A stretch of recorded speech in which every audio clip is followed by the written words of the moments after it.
Maybe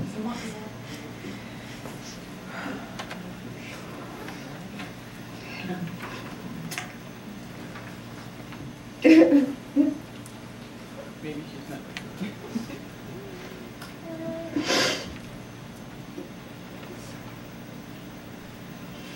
I tried. I don't know if I can go through it, but I tried. Anyway,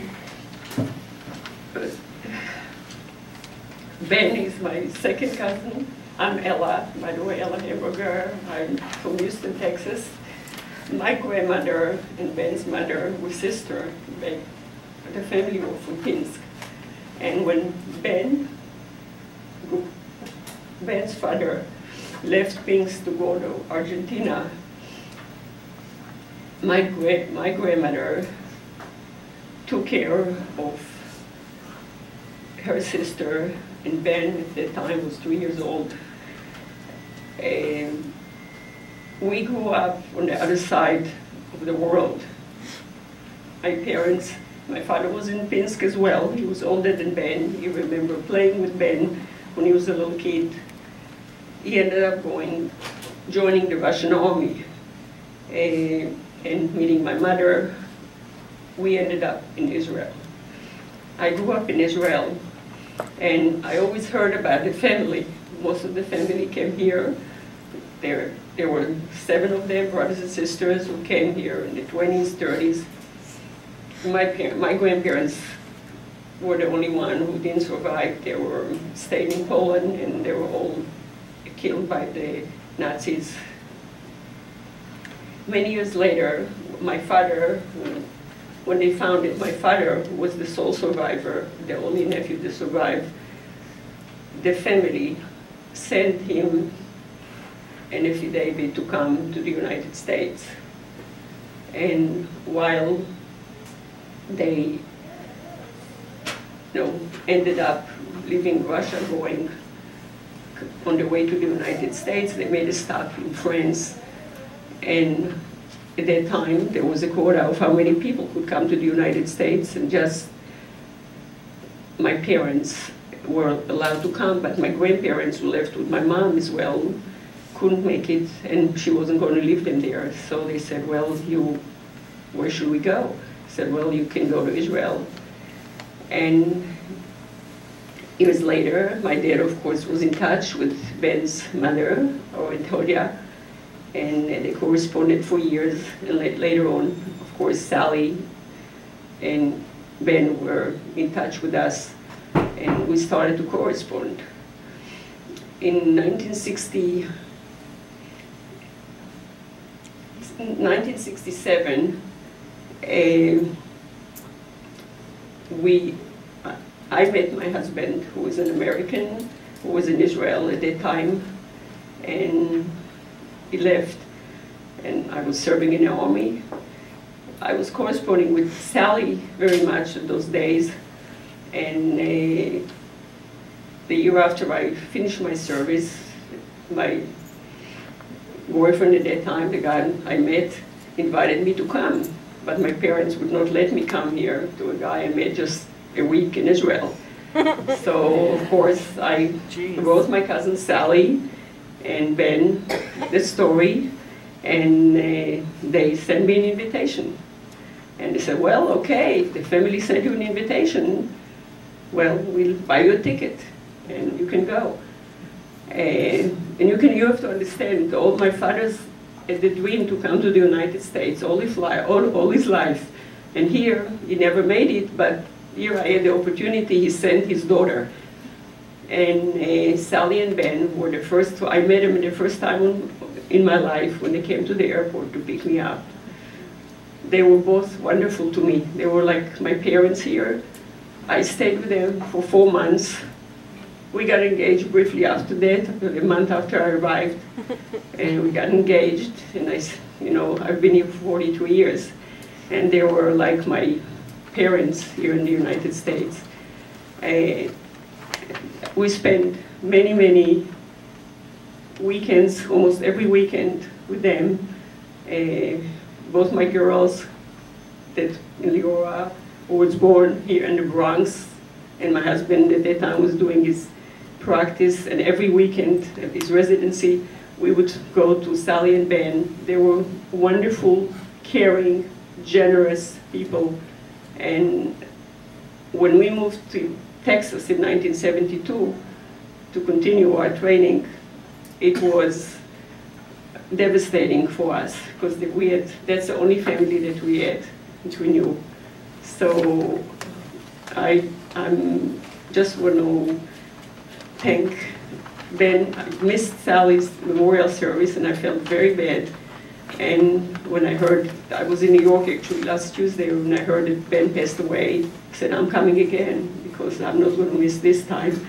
And I'm sorry I didn't get a chance to see him at the end, but over the years we saw him a lot. He was in Texas many times, and I always remember their kindness. And also my Aunt Hodia, his mother was wonderful and very kind. She remembered years later all the good that she got from her sister, and they all came to our wedding in Israel in 1969.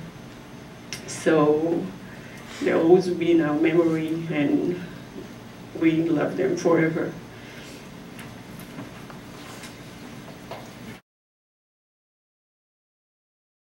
Looks like a tall order. Keep it clean, those are requirements. Good afternoon. My name is Steve. I was born Steve Watnick. My name now is Steve Roy Watnick. I'm very proud of that hyphenated name, both the former and the latter parts of it. And my father was Joe, Ben's kid brother. And as I've been trying to hone in on something for several weeks, thinking, all right, what would I want to share with you if I had the chance to share anything with you?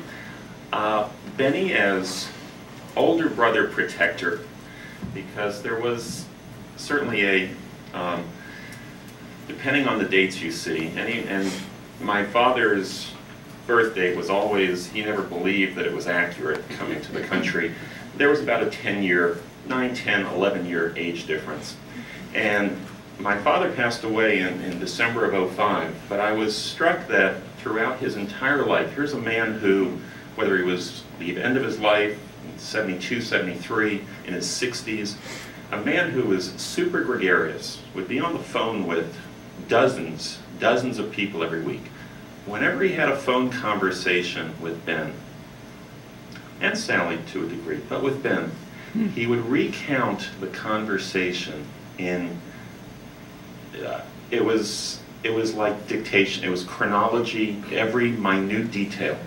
And I think why he did that, amidst all sorts of sibling relationships, which are certainly complicated, my dad was forever grateful to Ben, and he said this throughout his life, that Ben was his surrogate father, largely. And of course, Rita kicked my dad in the ass a bunch of times to keep him in line, and my dad always loved recalling that. That Ben was my dad's protector as a kid. My dad was a very spirited kid, so envision Argentina trying to sneak into soccer stadiums, New York City trying to sneak into matinee shows, and supposed to be in school, and Ben being the one who kept Joe straight and narrow. And then Colin was speaking earlier about World War II veterans coming back, oftentimes trying to find themselves. And a year ago, here at Bedford Court, my Uncle Ben and I were talking, and we were recalling my dad's time as an Army veteran during the Korean War era. Not a very heroic service in California, largely playing basketball and working in the kitchen and having a great time. But my dad got out of the Army and was sort of lost and had some great difficulties. And Ben brought him back to New York. They worked together in Harlem in the grocery store for 20 years. And I think both for my dad, the sense of debt throughout his life was very special, and he never forgot how Ben kept him going. But also I think conversely, Ben grew to appreciate that Joe became his own man, that Joe up and moved his family to Florida in 1970, what the hell are you doing? $75 a week? What are you doing, Joe? And Joe made it, and you could see a pride in Ben, the older brother, coming to admire that the kid brother had really made it. I'm going to close with this, if I could. Joe loved to tweak his older brother. Just, you know, a little teasing here and there. And Ben would come to South Florida, and he would certainly have some very strong opinions, certainly on finance. And so Ben went through a period of, he was the expert on car leases. Do not buy a car. Let me tell you how you negotiate a car lease. And so we would get a seminar, I would be a teenager at the time, at dinner in South Florida, and Ben just going on and on about car leases. So then Joe would say, my dad would say to me later on, he'd say, Ben's coming in town, months later, a year later. So make sure you ask him about how to get a good car lease. And then it would grow more. He would just say to me, Mr. Lease is coming in town. And you could see that Joe derived so much pleasure from just a little bit of trying to get Ben to lighten up. And then, at the same time, Ben enjoyed still seeing the kid brother who'd made good. Just getting that pleasure from tweaking the older paternal figure who largely raised him and filled a huge role. One last thought I just thought of. This is just a year ago. There was another brother, Sam, who died in youth from yellow fever. Between the two, yes, right. Let me clarify that, between the two. And we were talking, Ben and I, last June, and I brought up Sam to see what I could garner. And you could again see the older brother who still had this connection, and his only comment to me was, he was such a sweet boy. And you could see that brother Sam, long ago deceased, was still firmly in his heart and deeply ingrained in his memory. Thanks.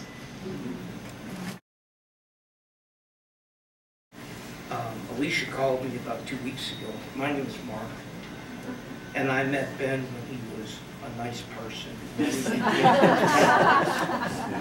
And then when I saw him this last time, he didn't remember me. And he used to come to my store, and we would argue about things, and I don't think he ever trusted me.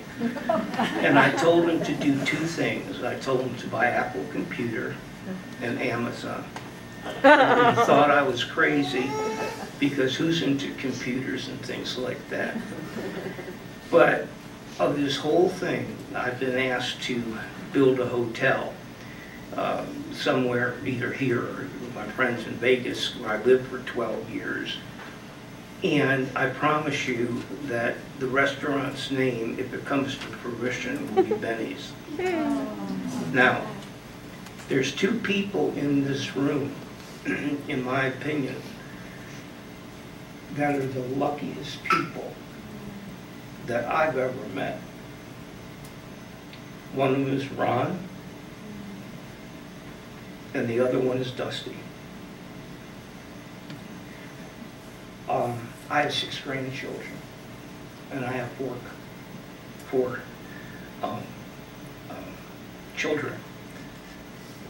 And I've run the largest builder in the United States for 21 years. And I have never, ever, and Alicia knows this, I would only hire saleswomen. You guys don't be offended, but women are much better than men when it comes to selling homes. But Ronnie and Dusty have the best wife and mother that anybody could want. And I have never seen anybody who loved her mother and father like Alicia. That's all I have to say. Thank you.